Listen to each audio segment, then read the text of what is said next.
to me when you're rolling. From Michigan Production Alliance, my name is Barton Bund.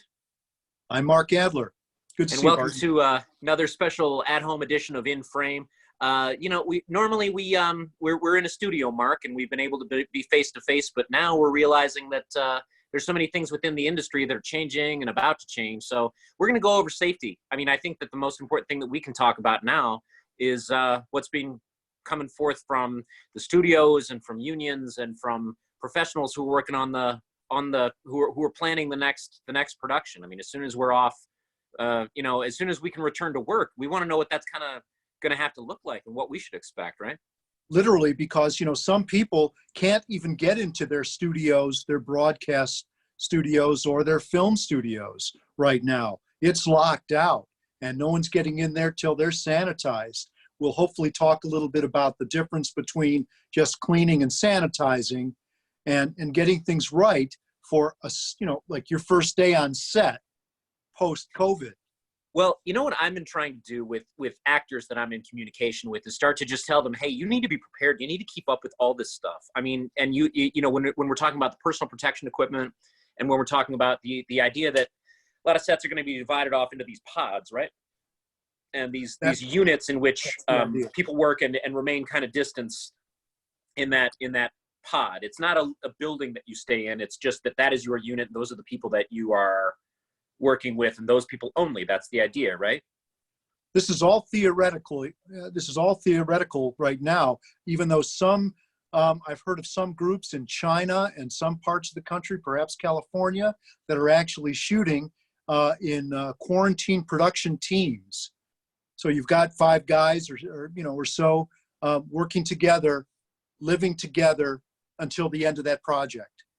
Okay. And in a moment, we're going to kind of get to talking to kind of one of the production community's, you know, frontline workers. We're going to be talking to Micheal Haase, who is he's an actor, he's a stunt performer, he's a stunt worker and a medic. And one of the things that we've been talking about, one of the things that's been put forth in guidelines, and these are guidelines that have come out. I've been going down to the sagafter.org website. I've heard from Lionsgate Studios put something out, but where else are we looking to get our information to keep current? And what's the best source of the information? Well, I don't know that question. Okay. There's a source called Entertainment Industry Response Group, EIR, that's giving good information. They're on Facebook. I think they're on LinkedIn as well. IATSE, of course, is providing information. EP, Entertainment Partners, Cast and Crew. Everybody has some kind of a list of guidelines that are out there. I even saw one from KPM, which is an industry incentives consultant. They provided information, and they gave us pretty good news that incentive-wise, the incentives have already been signed. Those that have been working will continue to work. So really, no one stopped incentives. They're there in the States. It's just a matter of accessing them when we're back to work. And I mean, does anybody really have a realistic sense of when we might get back to work, or if we can even get back to work until there's a vaccine? I mean, honestly, I mean, what are we, the fact is, one of the problems is nobody can give us a real answer, right? I mean, isn't that one of the frustrating aspects of this? That's true. Well, here's what we know. Unemployment benefits run out in July. Yeah. For most of us, the stimulus runs out in July.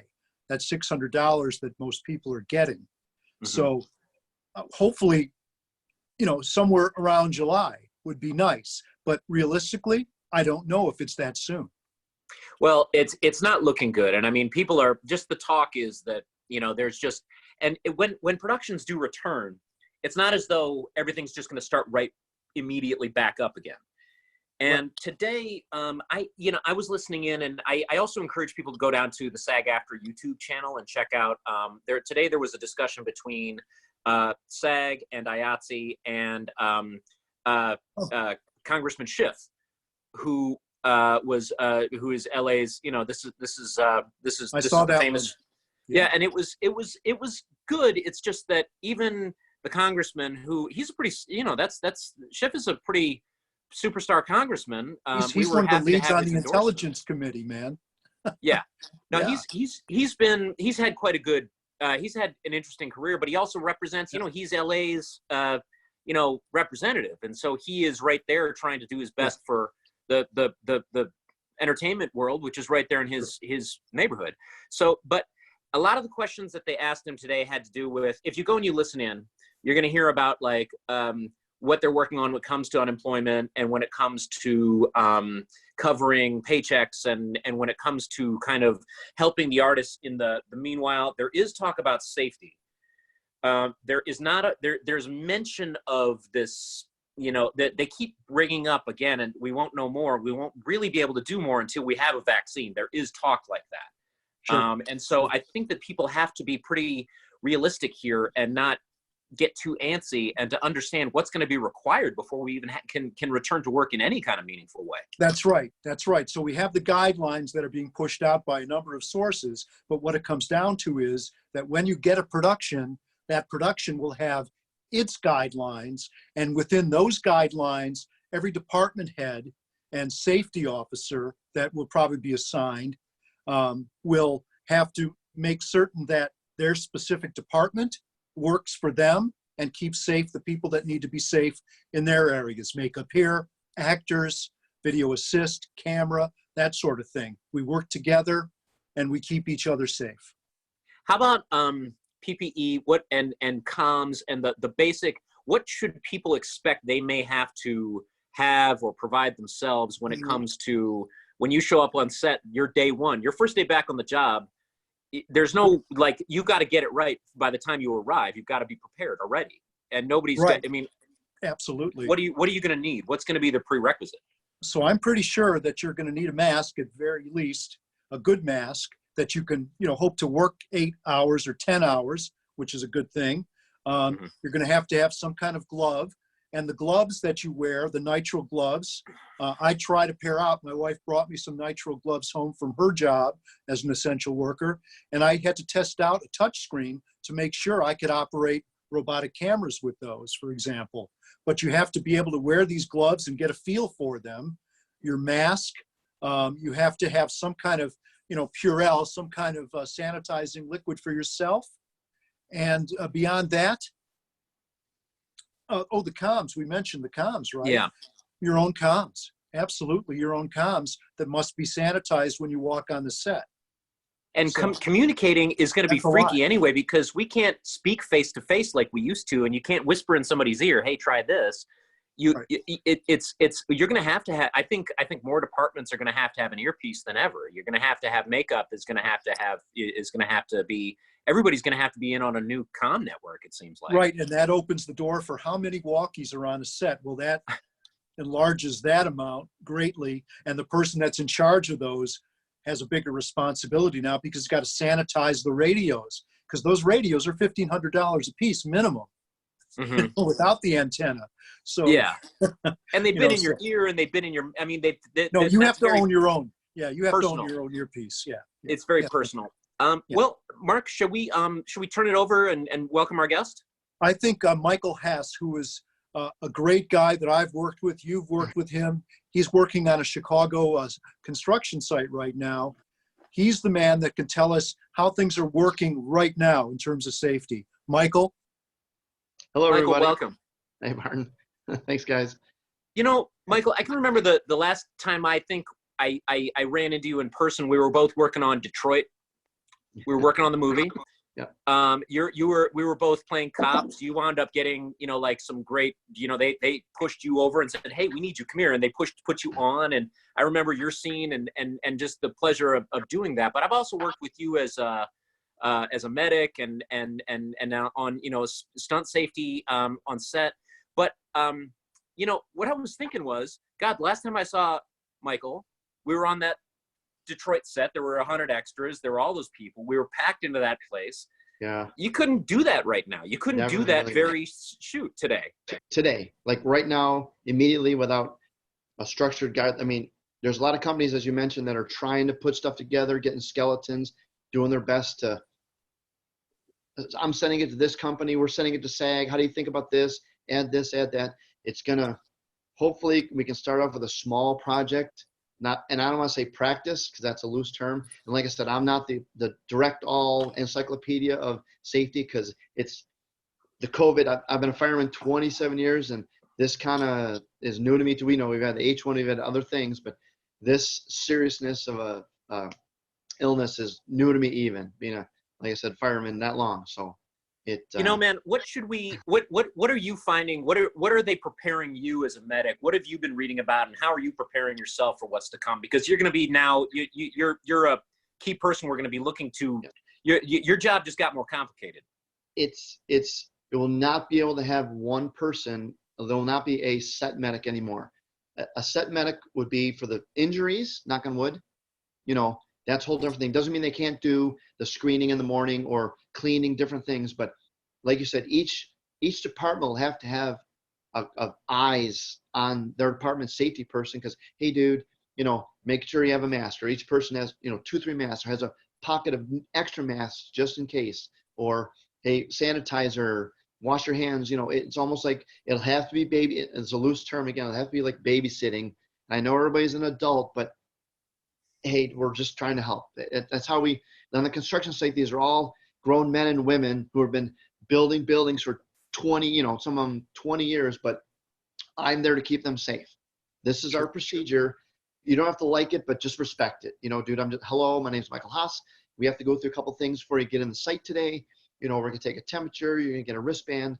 I got a couple questions. I'm not trying to assault you, but it's baby steps. And a lot of people aren't trained, as you mentioned, like for safety equipment either, because once you touch something, now that's contaminated, so that's yours. like you own that piece, and you have to clean it in order to hand it off to someone else, which is going to be the quirky thing on sets, because all the camera apps and the camera assistants and the props and the even though it's cleaned, like new gloves, you grab a prop, give it to a person. Sweet, dude, it's clean. Now when they bring it back, you do have to clean it again with another pair of new gloves. Like it's right. Overwhelming to, and it's not going to be perfect. I mean, every time I'm out at the store, even though I've got my gloves and my mask on, I keep touching my face. I keep making mistakes. And I think that we've got to be like, it's going to be uptight. It's going to be nervous, and it's going to be difficult. And are people starting to put up resistance? I mean, is there anybody out there who's like, that's excessive, I don't need that? They were the first couple of days on the construction site, of course, these guys want to work, and some guys are like, hey, dude, they called me in. I don't want to be here. I'm scared. And I said, well, and I have the face mask, I have a helmet and a full Tyvek suit only because, and they said, hey, how come you get all that gear? It's for the first interview process. If you sneeze, I sneeze, we're both protected. And I change everything out. I got to write a report. What if I sneeze? What if I had a feather in my nose or I happen to cough? You're protected also. So it's not that I'm afraid of you, or I think you guys are all sick. That's the procedure. We wanted to have a full body suit, and it won't need to be, I don't think, that extreme on it. As long as there's glasses, safety glasses, a mask for myself, gloves. And if you feel like you're infected, just change everything out, disinfect everything, and go to the next person. I've got a question for you, Michael. Yep. So there's a lot of guys on a construction set, but on a film set now, there might be less. So my question for you is, how long do you think it'll take you to screen a crew of, say, 10 people? Just a guess based on your experience. If they can all get in one area by a certain time, 10 minutes, 15 minutes, a small crew like that, seriously. Because it's, hello, my name is Micheal Haase. I'm Set Medic for today. I have a couple of questions for you. I need to take your temperature, because temperature is the baseline that all CDC, all medical guidelines says the minimum to know if you have any flu symptoms, a fever. Not everyone, not set in stone. Not everyone's gonna have a fever, but like you're gonna have a fever if you got some flu or some infection going. Take their temperature. And what if somebody turns up later in the day, is sort of starting to be like, I think I'm showing some symptoms, or I'm not feeling well. What happens? They can call me on where I'm at my station. So I'm screening people all day at one location. There's one gate coming in, coming out. at the construction site. If I get a phone call on the radio, hey, we got a guy on level 2, for this electric company, he's not feeling well. Can you go talk to him? I'll sit down and do my whole interview just like a normal medic. Hey, my man, this is Micheal Haase. I'm the set medic for today, or I'm the construction site medic. Just somebody said you weren't feeling well. Sit down. I got a couple questions for you. What happened? I'll go through my whole EMT interview again, and I have no problem taking their temperature because that's the guideline for where we're at in the structure. Them working could make any symptoms worse, of course, worsen or appear, but the principle is we're getting you in to work for the day. That it is what it is. You're working today, and it doesn't mean you're not going to feel well tomorrow, or you could feel better tomorrow, but you still got to take care of yourself, with ibuprofen, juices and Gatorades, you still got to take care of yourself because you're an adult too. So it goes back to, if you're not feeling well, orange juice and vitamins and ibuprofen to break fevers and it's getting you into work today. That's the whole theory. In the last 5 minutes that we have for this particular part of our series on safety, I just wanted to ask you a question about what happens have you seen a guy that does hit that baseline temperature? What do you do with that person? I'll take a temperature. If it goes over the baseline marker is usually about 100.3. It could be 99. All depends on what your guidelines want to be, but 100.3 is a mild fever. The temperature gun, I have a second temperature gun, which is made by a different company. So it's calibrated for that company. This gun's calibrated for this gun. So in theory, they're both right. They're both wrong because it's two different companies. I'll take a temperature for the second gun. Sir, I got a second gun.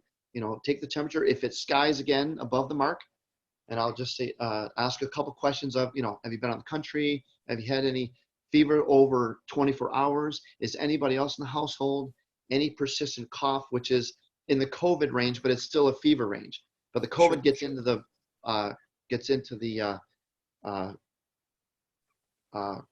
breathing in the. Oh, sure. Yeah, so that's what the COVID flu is, and all the other ones are, if you have a flu, you might get stomach, you might be throwing up, you might be out in both sides, but it's the respiratory issues that is the COVID, that's what rests onto. Sure. So we've seen yes to those questions. I have to, sir, just sit over here. We're doing nothing yet. Just relax. Turn the heater off. And if they're in the car, no coffee. Don't get on the phone, call anybody, and have their blood pressure skyrocket up. Hey, this ginger guy, is keeping me from working. We're give them 10 minutes. Just relax. Is it going to be hard, you guys? Is this going to interfere? I mean, what's this going to do to our overall the atmosphere on set? Is it going to make people really nervous? And is it going to be like, are we going to still have fun and joke? I mean, what's going to be? I don't think this late, Barton. When I was doing the first couple days, everybody was grumpy, like, man, don't touch me with that. How come you get the suit? And as the days went on, you want to work too, right? I want to work. You want to work. So like after about a week, everyone's kind of, hey, dude, I get it. I'm working. You're working. Sweet, dude, I'm working. Man, I'm in. And they said, oh, I had 3 coffees. Give me a minute. Okay, no problem. Take 5 minutes. We salute you, man. This is you are a frontline worker out there, and we salute you because you are the one, and you're jumping right in there. So we're very grateful to you and the people who are figuring out how to do this. You're going to be right there. You're pioneers. I'm my hat's off to you. Thank you so much. I'm hoping get more phone calls, and I'm doing my homework too to help get any phone call. I'm going to try to help everyone I can because how I like working, Barton. You see me so much, and I see you guys, but I'm doing my homework too. But I wish at some point there's going to be a skeleton where this is what's going to be for this. This is what it's going to we'll see it, and there's been some coming out, so I'll help with everything, and I'll assist anyone if someone wants to be in charge, I'll assist them. And if I got no problem being in charge, I got no problem being a co. So I just want to work and get people having fun. Yeah. Hopefully people that watch this series on MPA's YouTube channel and on Facebook will see you and hire you immediately. But we're hoping that's what we're hoping to do with this series, get people started, because you've been on the front, you've been doing this right now. A lot of people are just, theoretical. They're getting hit with webinars and calls from other people saying, what are we going to do, man? Yeah. But you've been there. Thank you very much. Thank you so much for the time. Yeah. Hope I could help, but I'm still doing my homework too. So it's coming, but it's going to be turtle, but that's okay. We're going to be working. So yeah. We salute you, man. Again, it's a pleasure.